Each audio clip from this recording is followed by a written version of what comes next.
tugenze mu kukirala RFBO policy eze aha policy aba monitor bwe babadde bakiwandiika bo bagambye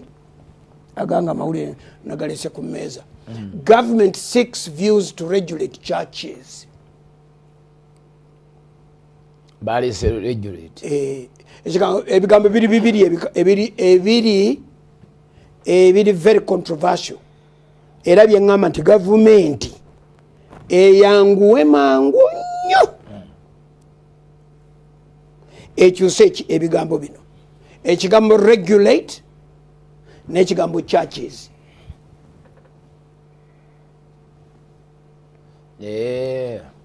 ekyakati tegedde kyogamba ekya regulate kyo mbadde nkitegedde nti batwala obuyinza kati nga mbuuza ate lwaki churches okijjako kati nkitegedde ku intelligence anti gavumenti bweba eyagala kuregulatinga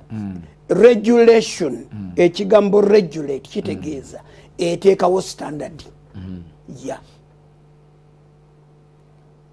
era yekirabanga era bwebanga ekirabye kaakati mu nzikiriza zonna beddiini zonna eziri e Uganda tewaliwo ekka wansi wa myaka 5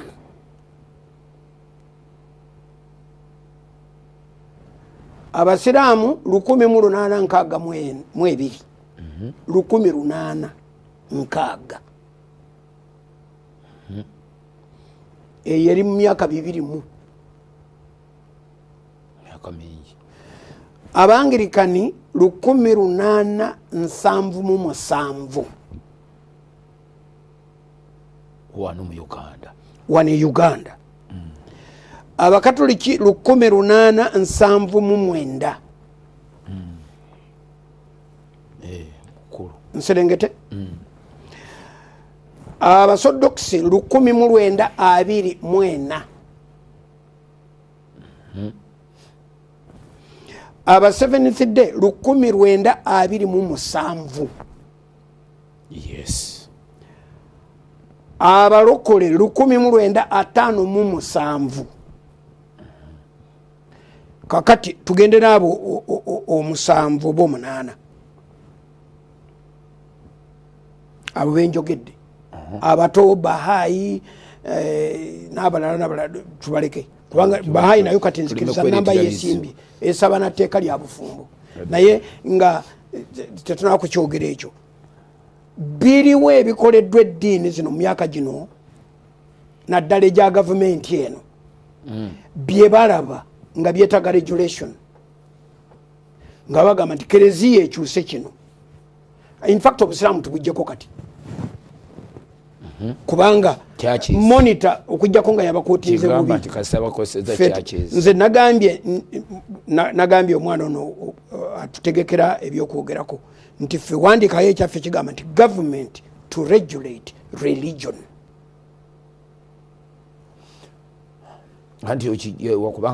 kubanga nze siraba gavumenti bweyinza kulumba kereziya zokka nga terumbye busiraamu dokita nejosembezaayo olukolo bwosembezaayo mu juzi 57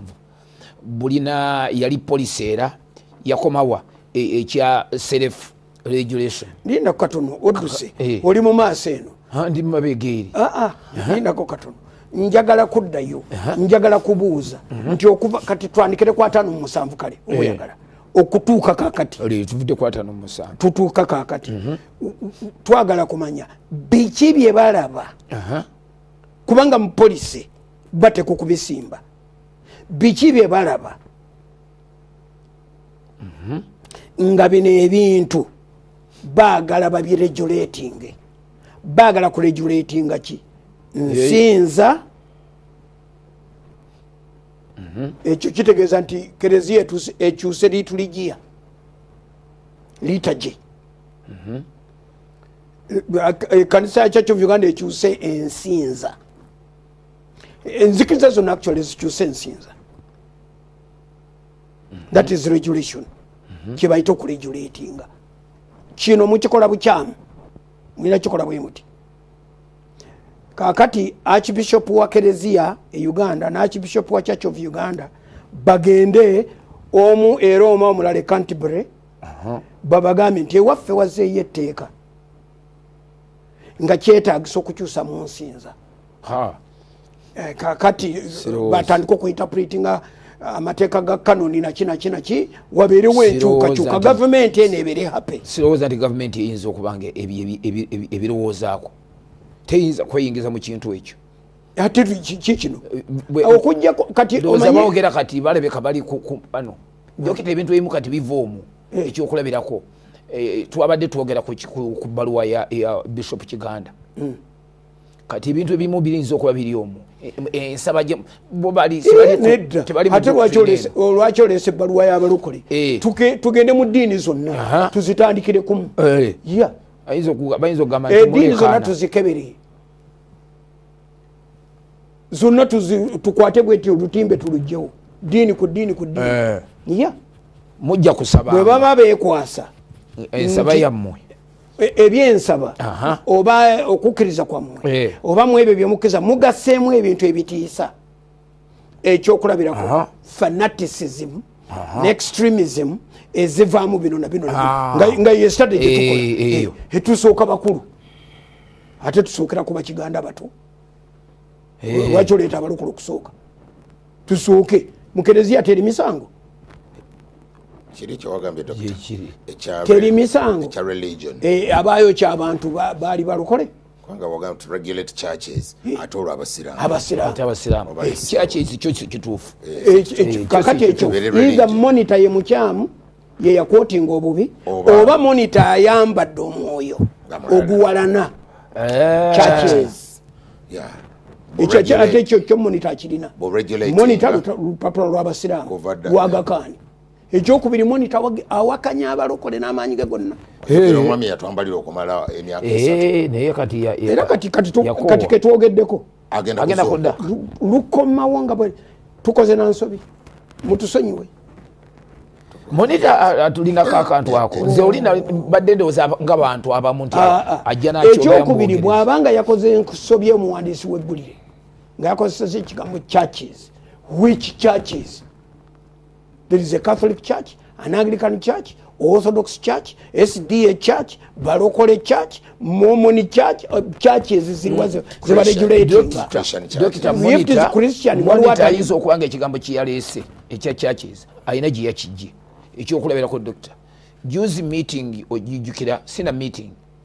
actually meeting gye mwalimu era ne intelligence council abakungu nga gye muli ngeyogera ku kagulafu kano kajjukira nga etteeka ly'obufumbo abasiraamu tebaalimu anti okinyonyola bwoti abasiraamu baagala okinyonyola bwoti nti Uganda esazeewo okubeera Christian nation n'olwekyo tekyabala busiraamu abasiraamu tebababala Uganda esazeewo okubeera oppressive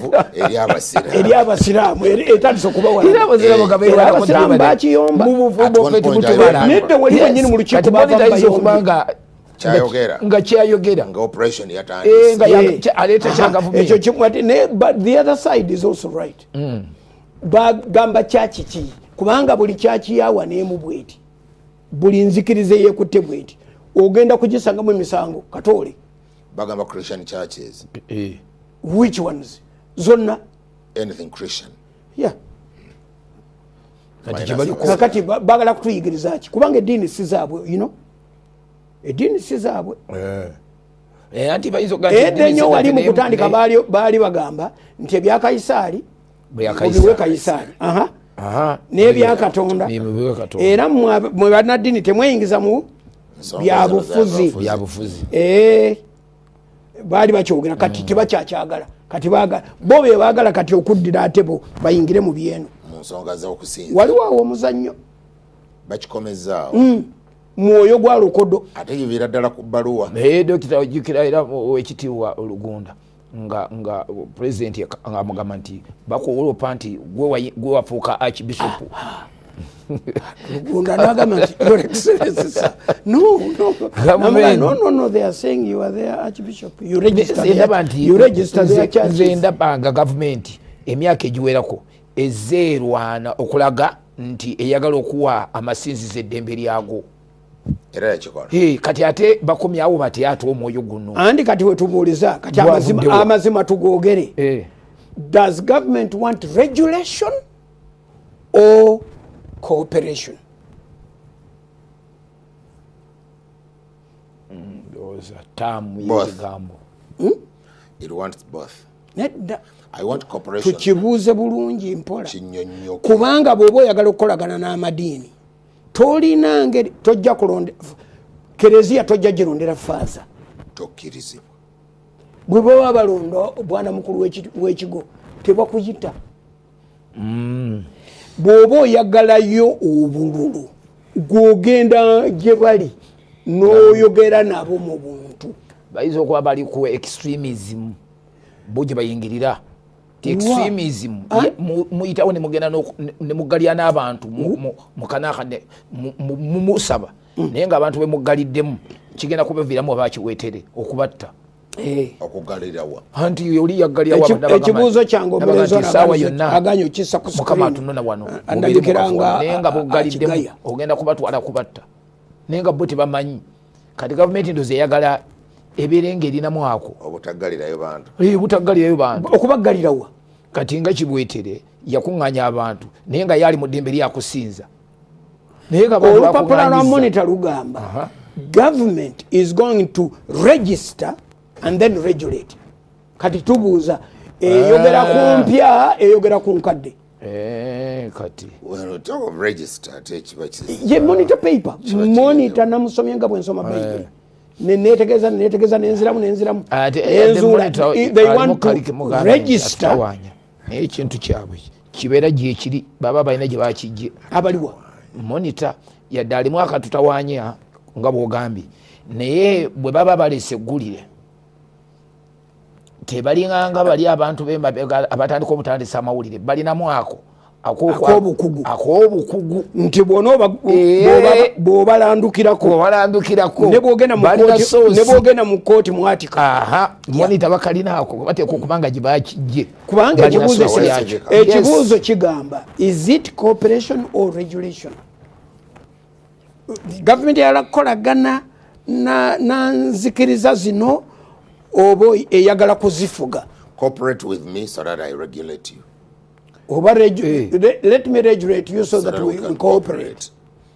Sina mpulira nkumisi njagala tukolagane naye sina bwenyiza kolagana nawe nga banoonya taming njagala kuregulate anti kuregulatinga is taming ndabe byoleeta ku table wabeewo byetutereeza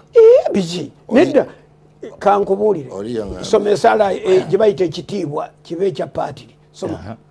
ekitiibwa kibe ekyomwana ekitiibwa kibe ekya paatiri n'erya mwana n'eyamwoyo mutukuvu nga bwe kyali olubereberye bwe kiri ne kaakati bwe kiriba eyo yeddiini eddiini kye yakola ng'etandika egimazeeyo saala ogimaze ennamba as it was in the beginning wulira nno ey'oluzungu ate ewomukufa obufi glory be to God the Father and the Son and the Holy Ghost as it was in the beginning it is now and ever shall be, world without end. Amen. Ligambo kiwudde world without end. Ensi eno eterigwawo. Sinagamba nti until the end of time oba until the end of the world. Naye world without end. Ensi eno tegenda kuggwawo. Kyanjawulo nnyo ekyo world without end. Kakati eddiini terina kipya ekyuse misa ekyuse eki. Omusiraamu akyuse ibaada ze kakati era akazikendeereko bagende bakole kiki oyagala ki bayinza okubanga bakozesa ebigambo nga bayagadde okujja ekigambo kyebategeera mu mateeka to regulate. Omukulu Ssenyonyi yayogedde ekigambo novice nakati fe mu mateeka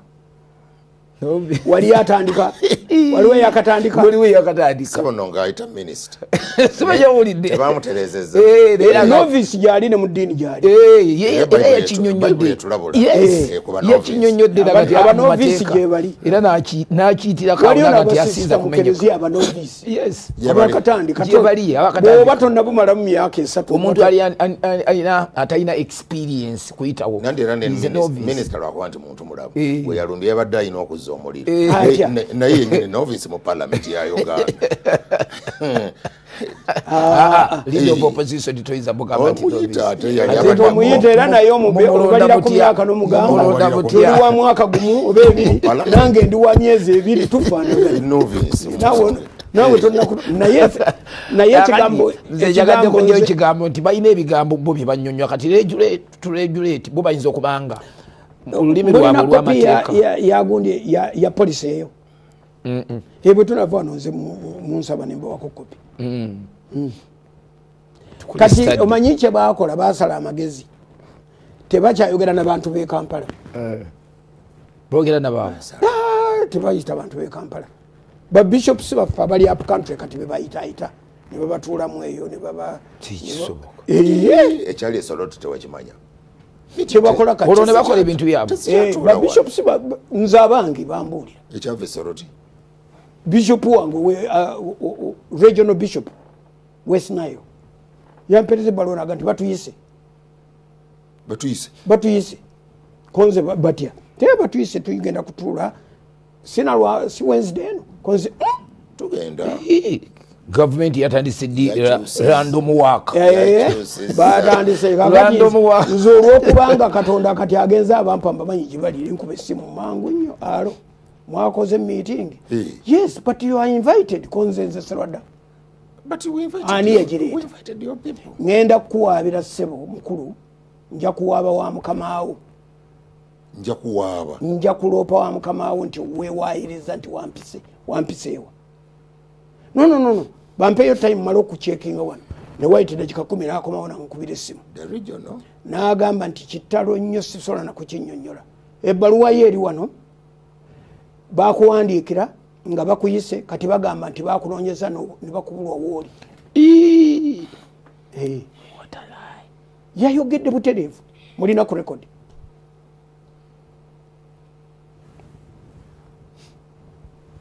batandise random work bagabaga tukyaliniza kitundu kyeri tojjukira sample survey omwerabidde nga batuwa characteristics ogwawo ogudde nekyo jjawo kikiikirira abalala bonna ebyo sibiri munzikiriza kati tebiri munzikiriza bano bayinza tebajja kukwata ku liita gye era bakimanyi tebagisobola bajja kugidduka this is eno bagireka mubere neddeguma yammwe naye ffe twagala okutunula sente nyingi za yammwe efaanana etya expenditure bintu kati otandise okwogera regulation eri eyo nayogedde kuva ku 7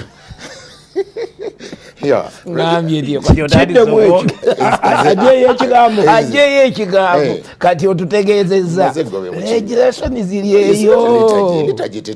sente muzijjawa musome nga bwe musoma tetubitegeera neffe kyetutegeera twagala okuba regulatinga sente muzijjawa zino ziyita ku akawunti mugamba kuzimba this mugamba kuzimba that teziyita kwa ezimu ziva wano ezimu zirina gyeziva naye gyeziva tetulaba teziri taxable tutakisinga abaana abali mu biyumba bafanda be baani abo bafanda be baani mwe baani simply we want to regulate to cooperating kati ekyo si cooperation that is regulation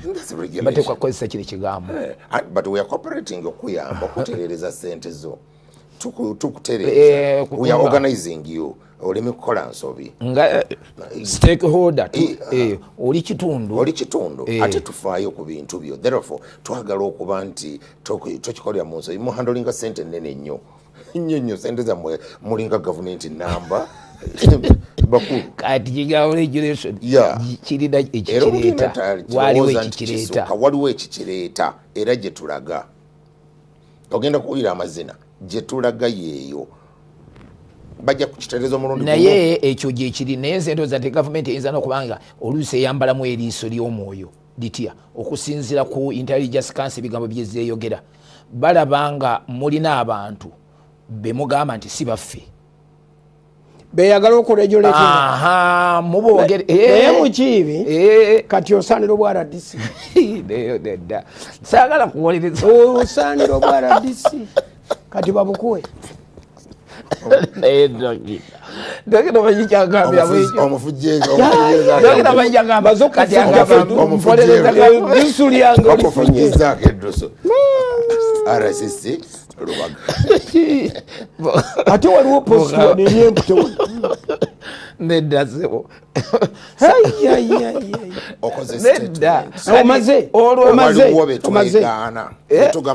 omaze tukyogedde lunye kati nti obanga mubeegaana mu bintu ebigenda okukyaya gavumenti eno kubanga abantu bakyawa regimes ezayita edda nga balina ebintu bye bajjukira kituufu eno polisi teyinza kuvaamu nga tewaliwo gwe bakyayi but do they care okukyayibwa they do katonda weggulu n'ensi okukyayibwa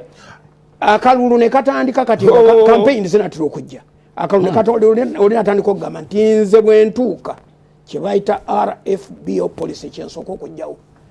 mumujjako akalulu oyo ani ayagala kereziya ayagala ogikebera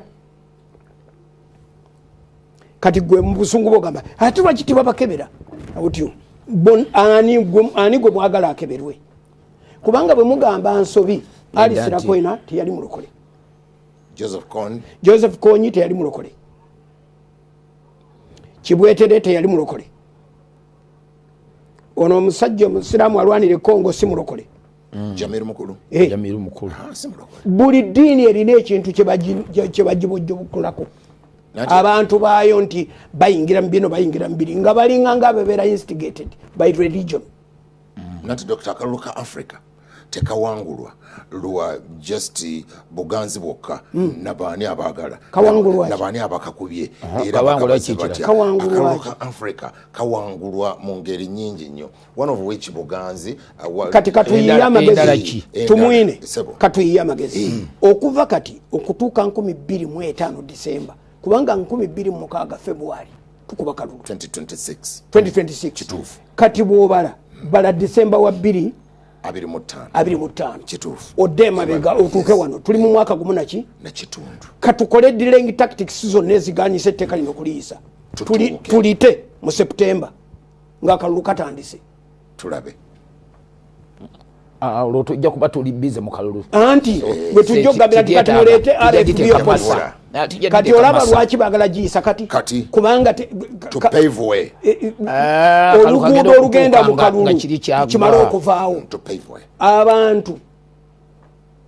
balaba gye tulaga motives tewali n'omwe eddiini tubagamba mukwate bantu individuals mbasibe nga bwe mwasazewo kati mujja kukwata oba abasiyazi oba mukwate bantu individuals buli pasita akola ekintu ekyekijiga funga yeye mara moja temudda mu biteeso temubuuza naye bwe mugamba nti mukikolinga blanket bakwata pasito mu Brazil Entebbe Muloji about 5 years ago ngali mbisiyaga pastor mu Brazil ne bamudeporting ndio bamala kumusiba wane myaka 3 bamusiba emyaka 3 Brazil nesaba omuntu waayo agenda ekiboneza akimalire boni baganti good riddance batulabire era ne bamutikka ne bamubawa ekyo kye tugamba ku bubbi ku butemu ku bulyakuzi ku buli kintu kyonna omuntu gwe mulaba nti ali abbye sente mulembe ku complaininga omnibus abakatoliki kiri personal kibeera muntu omubwati gwe mba mukwata ate ne president yabagamba nti nze siri katonda obanga waliwo abantu abawayiriza katonda nti akola ebyamagero gatabikola katonda ajja bakuba kibooko zekyo temukimpa nene ebizibu ebirala era naffe kye twadvocatinga gano amateeka abantu ekisookera ddala no baagala mirimu eno department bw'omala n'ogiwummuza nogati mwenna tibalina mirimu etteeka ly'obuvumbo liganya okukolebwako kati bagenze mu bintu birala. Buuza ekino ekibuuzo sooka okibuuze. Sooka obuuze ekibuuzo kino. Bano bonna kati bw'obagamba nti etteeka lyammwe teriyita. Kuba kati bonna kye bakola. Bonna kuva ku minisita okuserengeta. Bw'omala n'obaga nti mukole ebintu ebirala n'obawa assignment endala. Kino ne bakiwummuza. Baba bagenda kukola ki? Gino mirimu. Batonda mirimu. Batonda nsako mu parliament. Kino ekintu kiriko sente amagezi go tegannaba nakuzirowooza. Ripoti ya nioli ya chaka ripoti kyebali waliwo ripoti yatambula eggwanga lyonna omukulu ono by the way yafa byakagaba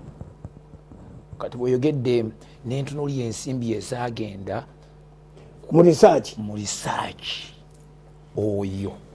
mukwebuuza ku bantu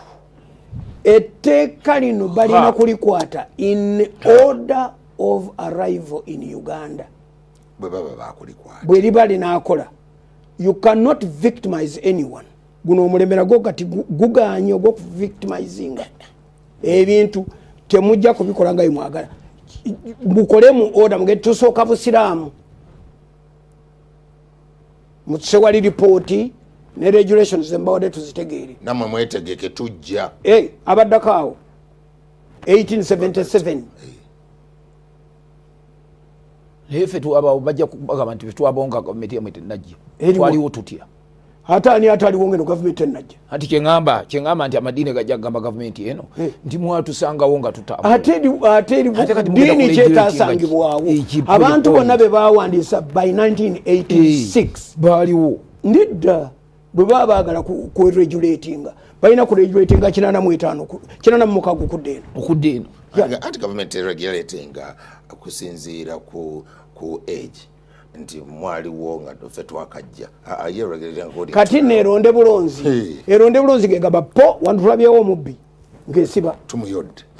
ono mutemu ng'esiba sente z'abantu wazitwala nti ng'esiba ebisiyaga obiriira ki ng'esiba ebyange mbimaze kyekyo nno. Golda Meir yali prime minister wa Israel. Mumujjukira omukyalo oyo Kyuma yali mukambwe bamwitanga Kyuma. Golda Meir yabuuza ekibuuzo yagamba, you Arabs, you want to wipe us out and you want us to cooperate? Tubatwalinga mukkiriza. Mwagala kutujja. Ulira ekibuuzo kya Golda Meir. Mwenda mulabika mumaliridde mwagala kutusimuula ku maapu. Enjogera yammwe temugikyusanga kale ejjukira mulembe gwa Golda Meir. Mugamba mugenda kukolokota kye bayita promised land yonna. Mukolokote buli kye bayita mumusuule mu nnyanja. Nti kye twagala okukola. And you want us to cooperate? Ati tubatwalenga musiimi. Tubatwalenga musiimi. Kigamba mukwatagane naffe munoonya amakubo engeri agatujjeerewo ddala. Muba temwagala tubasiime. Omanye eriyo abantu abatayagaliza. Abannabuddu balina olugero lugamba nti enswera ekwagala yekugwa kubbwa. Enswera zonna tezijja wooli.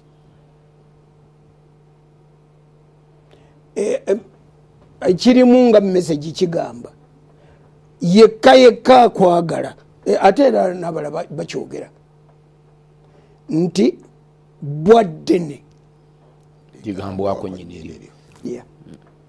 Gwe oyinza kati Katonda bwe guno ensi mukiibi omugulu nga gugwawo olaga nti ki kati n'okuwona mpona naye nga gw'olaba egumbuulira engeri omusajja olaba agenda n'otandika okukungiza naga nti akati yimponye singa wandaba wiiki ewedde nga yeegumyagumya naye bw'avaawo n'amanya nti kaakati ono lwaki ayogedde ku bwalya sifuna enjovu kati kantwala okugulu bakukoleko specialized treatment. Ne kino bwe kiri abaagala gavumenti eno mubagambe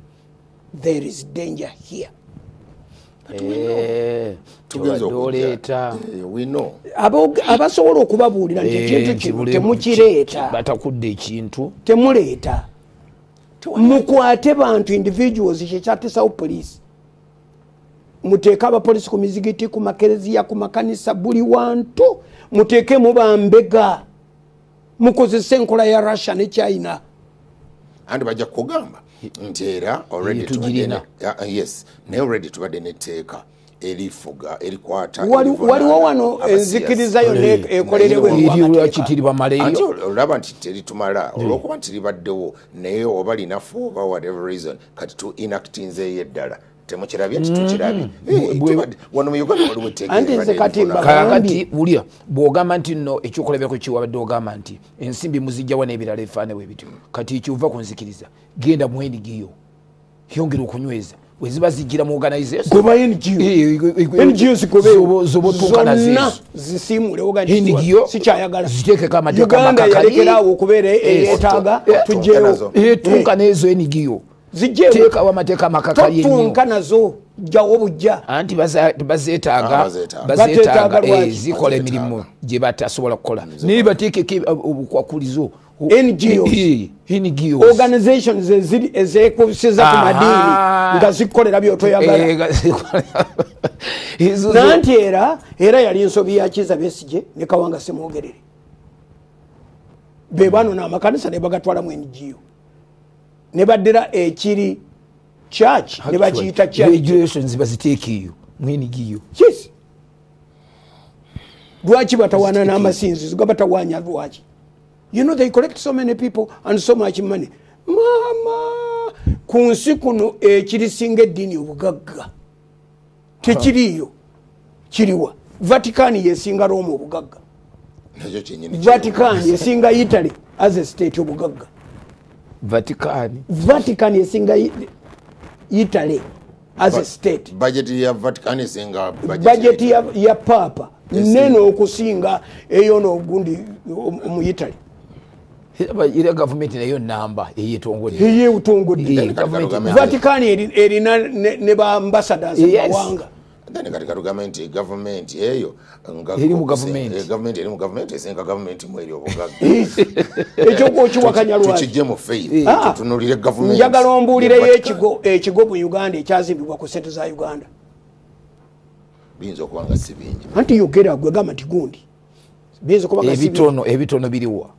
ebitono biriwa yogera yo kimu kereziya yeji oba Church of Uganda yeji yazimbibwa abantu mu ngeri yabo otukubira ekifaananyi waliwo ezizimbibwa okuva ku ssente z'abanna Uganda naddala Church of Uganda zemmanyi kati ng'eyeepokoto Church of Uganda ng'ey'omu Kigoowa ebyo nno bigo ebiwedde emirimu n'endala Nyabirirema ng'abantu bekozemu onooweza 50 ng'oyogera bwotyo nsikattiramu nti kati oba osikattira njagala ne mu Church of Uganda tandikira ku nnene ogambe nti gundi St. This, St. Mark, St. Paul, St. Gundi zonna ezo zazimbibwa ku ssente za Munnayuganda ng'ate neyesubi obusubi eyasooka wano naye yazimbibwa bazungu eyesubi eriwedde emirimu eri obudongo nayo yazimbibwa ssente za Bulaaya njagala ombuulireyo omuzikiti gwoga nti ono guno baguyita gaggadde gulwanya n'abantu bagwagala n'ekyo mutumetume era kyolese kati tukitwaleko waggulu tukitutteko waggulu nti kale zizimbiddwa naago amasinzo gagazimbiddwa naye bajja kubuuza nti ng'ogyeko abantu twagalayo ssente z'ogamba nti zavudde mu gavumenti size zazimbye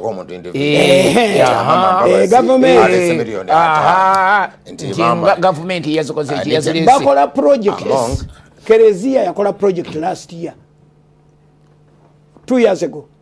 ne last year bagikola bakola project eyokulongoosa ekigwa ky'abajulize Namugongo 2.5 billion kulongoosa kintu ekiriwo kati bw'oba ogenda kukola repair nga ya 2.5 ozanyira ku infrastructure yinkanawa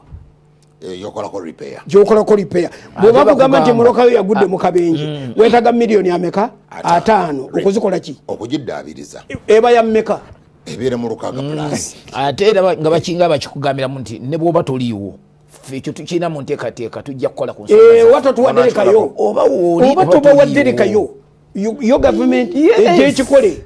egambe nti ku mulundi gavumenti yeyeeguya gavumenti eteeka okuleeta sente zaayo. So I'm asking, is it cooperation or is it regulation? It is an that they are looking for. Establishment eri awo erwana ejje twagala kuddaabiriza twagala kukuyambako